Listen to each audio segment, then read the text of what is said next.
Tarptautinė šeimos šventė Švenčionyse.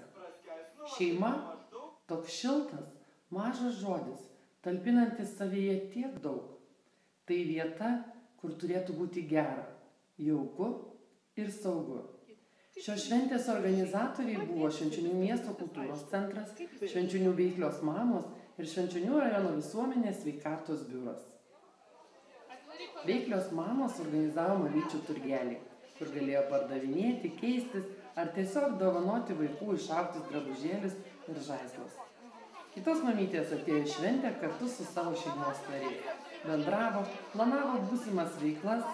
Buvo gera matyti aplink tiek daug vaikų, šokančių, dainuojančių ir tiesiog besišypsančių. Šventės metu Švenčionių rajono savivaldybės visuomenės sveikatos biuras susirinkusiems leido pasitikrinti žinias pildant testą šeimos sveikata. O šventinį koncertą dovanojo Švenčionių Juliaus Siniaus meno mokyklos liaudiškų šokių kolektyvas Aukštaitukas, Švenčionių miesto kultūros centro dainos studija ir šokių studija Domino.